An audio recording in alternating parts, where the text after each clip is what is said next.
귀족들의 결탁은 동성왕이 집권 후반기 향락 생활에 빠져들면서 그 징후를 드러냈다. 동성왕은 밤이 새도록 잔치를 벌이기 일쑤였다. 백성들의 고통으로부터 점점 멀어졌다. 민심도 동성왕에게서 등을 돌렸다. 돌아선 민심은 무령에게로 향했다. 귀족들과 백가는 그런 민심의 흐름을 놓치지 않았다. 조선시대 때 반정이 일어났을 때 이미 누구를 대안으로 내세우고 나서 반정을 일으킵니다. 그런 것처럼 동성을 시해한 주도 세력도 틀림없이 대안을 내세우고서 이 동성을 시해했던 것으로 봅니다. 여기에 문영왕이 직접 관여하였는지 아니면은 소극적으로 관여하였는지는 알 수가 없습니다. 그러나 최소한 정변 세력과의 교감은 있었다고 생각이 됩니다. 비록 무령왕은 백가와 귀족들의 추대로 왕이 되긴 했지만 동성화 시해 사건을 해결해야 하는 입장이었다. 그래서 백가의 처형을 단호하게 집행한 것이다. 반란군 진압과 백가의 처형은 무령왕이 넘어선 첫 번째 정치적 시험대였다.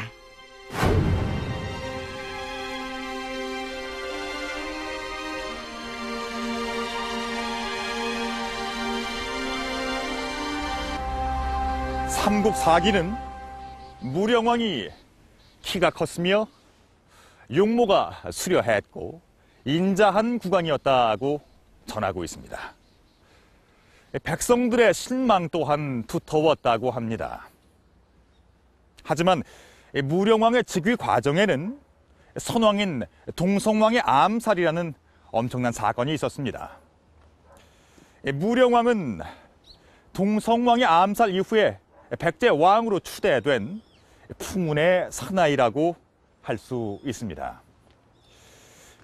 그렇다면 무령왕은 과연 어떤 인물이었을까요? 어떤 신분이었으며 언제 태어나서 몇 살에 왕위에 올랐던 것일까요? 신비에 쌓였던 무령왕 일생의 이력서가 바로 여기 송산리 고분 안에 있었습니다.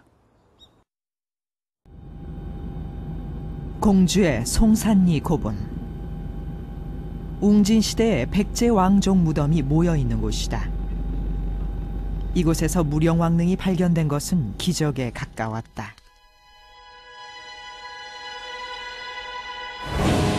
(1971년) 장마에 대비해 배수로 공사를 하던 중 우연히 발견된 벽돌.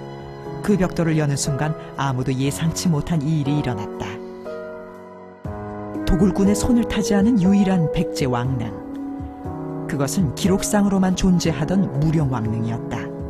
놀라움과 흥분 속에 유물들이 수습됐다.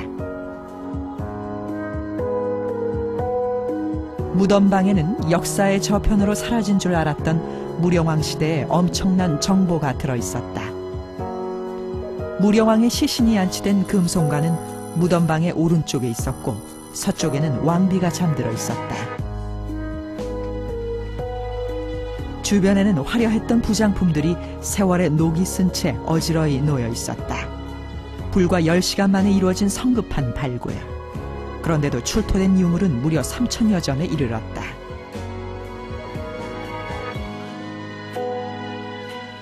국립공주박물관.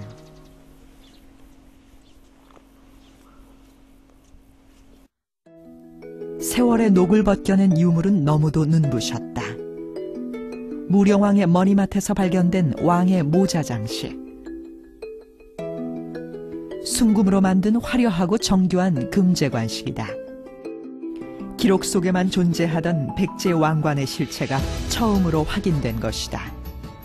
두께 2mm 정도의 금판을 도려내어 불꽃이 타오르는 모양을 갖춘 금제관식 문양은 역동적이면서 강렬한 인상을 자아냈다.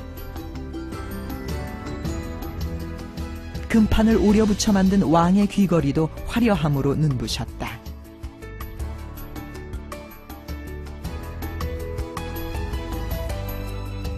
왕비의 왼쪽 팔목 부근에서 발견된 은제 팔찌. 혀를 내민 채 머리를 뒤로 돌린 두 마리의 용이 꼬리에 꼬리를 물듯 연결되어 있다. 비늘과 발톱까지 곧 날아오를 것 같은 모습이다.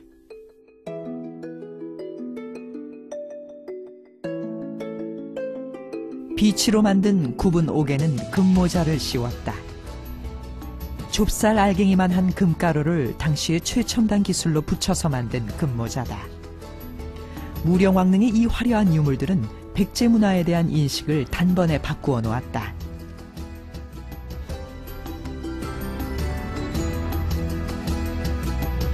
원래 백제의 그 무덤 풍습은 부장품을 적게 넣는 박장 풍습입니다. 게다가 무덤 구조가 도굴에 취약하기 때문에 현재 우리가 알고 있는 백제 무덤의 부장품에 대해서는 별로 새로울 것이 없다라든지 초라하다 이렇게 알고 있는 것이죠. 하지만 무령왕릉이 도굴되지 않은 채로 그대로 발굴되었기 때문에 우리는 6세기 전반의 백제의 이 고급 기술이라든지 어떤 금속공예 기술을 고스란히 우리가 알게 되었고, 이러한 점에서 만약에 우리에게 그 무령왕릉이 없었다고 한다면은 우리가 백제 문화에 대해서 갖고 있는 지식과 정보는 지극히 낮았을 것이다, 이렇게 볼 수가 있겠습니다. 무령왕릉 출토 유물이 1400여 년 만에 우리 앞에 드러낸 백제 문화의 진수. 그것은 세련된 백제 문화의 부활로 이어졌다. 백제 문화에 대한 20세기 인식의 대전환이었다.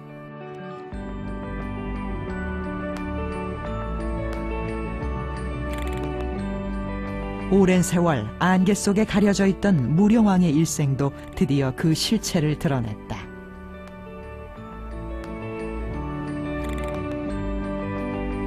무령왕과 왕비의 일생을 기록한 묘지석이 나온 것이다. 귀여운 모습을 한 진묘소. 무덤방을 지키는 바로 이 진묘소 앞에 무령왕 부부의 묘지석이 놓여 있었다.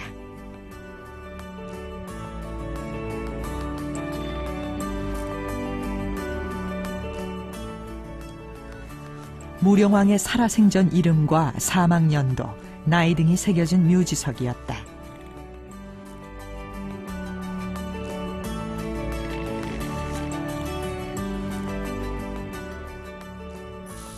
묘지석에 따르면 무령왕의 생전 이름은 사마.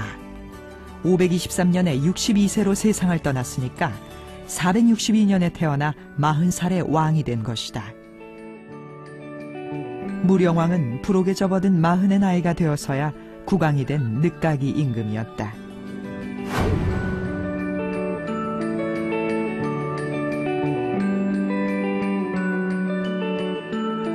마흔이 되어서야 왕위에 올라 23년간 웅진시대를 이끌었던 백제의 무령왕. 그는 살아생전에는 사마라는 이름으로 불렸습니다. 무령은 죽은 뒤에 붙여진 시호입니다. 바로 이 묘지석이 발견되면서 그동안 신비한 왕으로만 알려졌던 무령왕의 이력이 밝혀진 셈이죠. 그런데 뭔가 여전히 허전하지 않습니까? 그렇습니다. 무령왕이 40이 될 때까지의 행적이 빠져 있습니다. 묘지석에 기록되지 않은 무령왕의 40년 세월, 거기에는 아직도